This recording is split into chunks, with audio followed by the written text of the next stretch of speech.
This video is going to go through the entire Lights Out program to make sure that you understand it. So the first part is the way that Lights Out is played is if you click in the middle, the buttons that correspond turn on and off.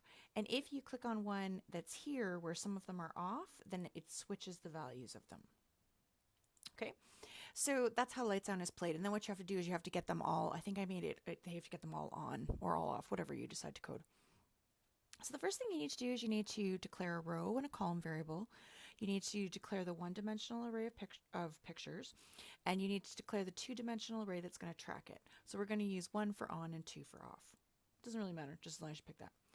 So then A3 has you then create the OnCreate, and in the OnCreate you're going to set up the whole grid on the screen. One of the things that you're going to add this time that is new, so we're going to have our SetPick method in there, but one of the things that's new is we're going to add an on-click listener. So that's like setting up the on-click for each individual button. It's kind of fancy code, it's all this, and in it there's this public void on-click, and we're going to call a method. And essentially all you have to do is just dump that in, and then we're going to code everything we need to code from then on in and click. And so all the buttons in the array will be handled there. Okay, so SetPick is the other part that you'll need to do for that part. And in SetPick, if you recall, it's going to give us a position in the image view array. And from that, we're going to find the XY coordinate, go jump into the light array, find out what the picture is, and then depending on the picture, if it's 1, put 1, if it's 2, put 2. The only thing you really need to understand is that you need to make sure that the numbers and the pictures correspond. Well, that's good. All right, so that should make your grid appear on the screen. So then for the A4 movement, you have to make sure you've got this part in. If you neglected it for A3, you need it for A4 because that's going to allow you to click on the individual buttons. So you put that in. You also are going to need the redraw method, and that was explained in 3.3's lesson there.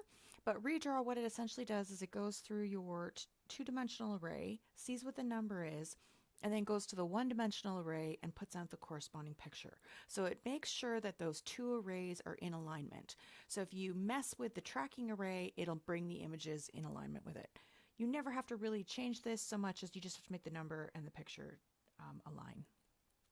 So then the click method that goes with that code that we added in OnCreate so that we can process when one of the grid array elements is clicked appears here. So we're going to get a position, and that was in the one-dimensional image view array. So then we're going to convert it to be the other one, the two-dimensional array right here.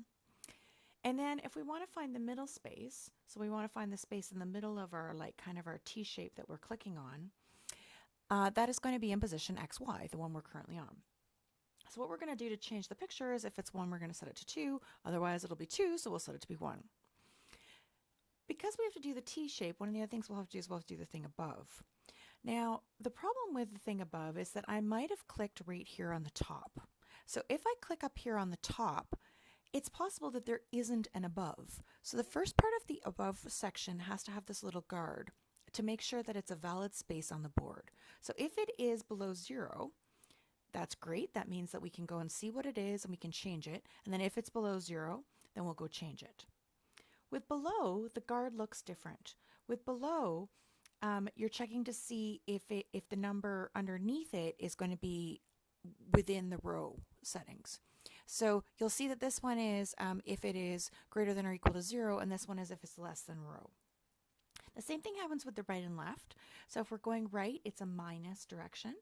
So we're going to be going, actually that's left. Anyways, if you're going in the minus direction, you make sure it's greater than 0. And if you're going in the plus direction, you make sure it's less than column. Okay. So just check those out. I've currently got the win in the bottom because I've already coded a bit more. So A5 is the level up thing. And in A5, what happens is you'll be able to go next, next, and you see how the grid is changing for the different levels. So what we need to do in that section is we're going to need to go set up some global variables. So I'll just pop up there and take a look. So we've already had this part to set up our game board where we had a row, column, then the two arrays. So we're going to set up the other levels. I'm going to make an integer to track the current level, and then I'm going to set up what I want for my other levels. Level 1 is the same as the initial board.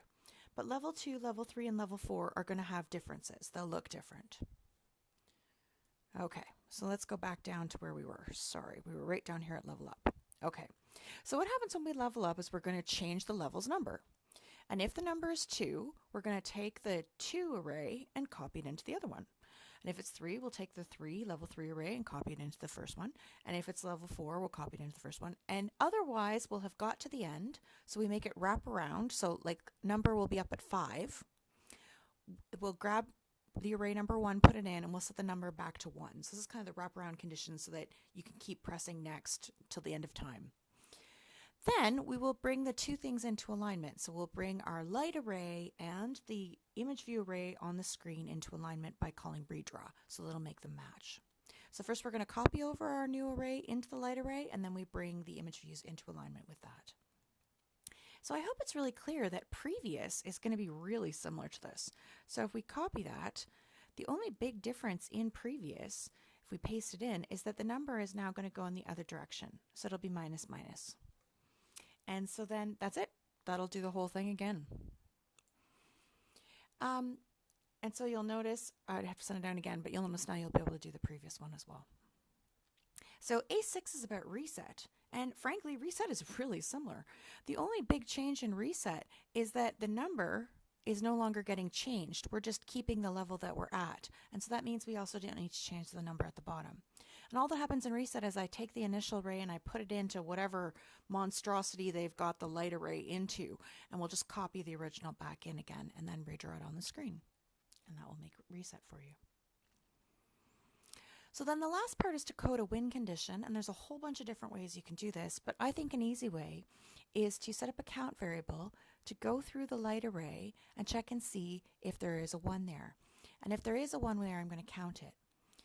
If by the time I've gone through the whole thing and I've counted up all the 1s, I'm going to check and see if that equals how big my array is. And if it is, then that means that I've turned everything on, so I win. So in my program, it would work like this. And then it will say I won because I got all of them the same.